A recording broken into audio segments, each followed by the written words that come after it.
Doctor Sebastian പോളിലേക്കാണ്. Doctor Sebastian Paul, ഈ ചർച്ച കൊണ്ട് ഈ ഭരണഘടനയെ ആദരിക്കുന്നതാര് അനാദരിക്കുന്നതാര് എന്നുള്ള രണ്ട് ചോദ്യങ്ങൾക്ക് വളരെ കൃത്യമായ മറുപടി കിട്ടും എന്നാണ് ഇന്ന് പ്രതിരോധ മന്ത്രി ആമുഖ പ്രസംഗമായി നടത്തിയ അദ്ദേഹത്തിൻ്റെ പരാമർശത്തിൽ ഉള്ളത്. യഥാർത്ഥത്തിൽ ഇവിടെ നെല്ലും പതിരും വേർതിരിഞ്ഞു വരില്ലേ ഈ ചർച്ചയിൽ?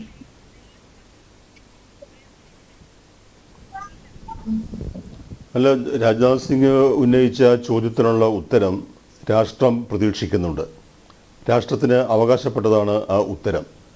ഇവിടെ ഏതെങ്കിലും ഗവൺമെൻറ്, ഇന്ദിരാഗാന്ധിയുടെ കോൺഗ്രസ് ഭരണകാലത്തെ അടിയന്തരാവസ്ഥയെക്കുറിച്ചും ഭരണഘടനയ്ക്ക് സംഭവിച്ച അപജയത്തെക്കുറിച്ചും ഒക്കെ നമ്മൾ പറഞ്ഞു കഴിഞ്ഞു.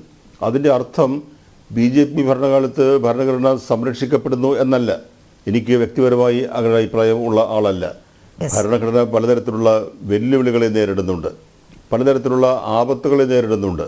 അപ്പോൾ അവിടെയാണ് ഭരണഘടന എവിടെയാണ് സംരക്ഷിക്കപ്പെടേണ്ടത്, ആരാണ് സംരക്ഷിക്കേണ്ടത്, ഭരണഘടന നേരിടുന്ന ആപത്ത് എന്താണ്, ആ വക കാര്യങ്ങൾക്ക് ജനങ്ങൾക്ക് ഉത്തരം നൽകാൻ ഈ ചർച്ച പ്രയോജനപ്പെടുമെങ്കിൽ അത് നല്ല കാര്യമാണ്.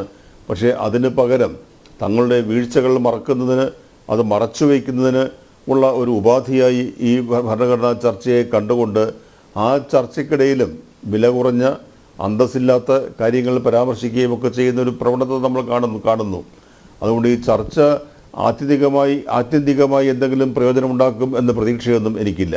പക്ഷെ ഒരു കാര്യമുണ്ട്, ഭരണഘടനയെക്കുറിച്ച് അതിൻ്റെ സൃഷ്ടാക്കളായ ജനങ്ങൾക്ക് ചർച്ച നടത്തുന്നതിന് കിട്ടുന്ന ഏതവസരവും ഞാൻ സ്വാഗതം ചെയ്യുന്നയാളാണ്. ആ രീതിയിൽ ഈ ചർച്ച നടക്കട്ടെ. അവിടെ രാജ്നാഥ് സിംഗ് ചൂണ്ടിക്കാണിച്ചതുപോലുള്ള ഉത്തരങ്ങൾ നമുക്ക് കിട്ടുമെങ്കിൽ അത് തുറന്ന ഹൃദയത്തോടെ, അത് മനസ്സോടെ സ്വീകരിക്കാൻ ഞാൻ തയ്യാറാണ്.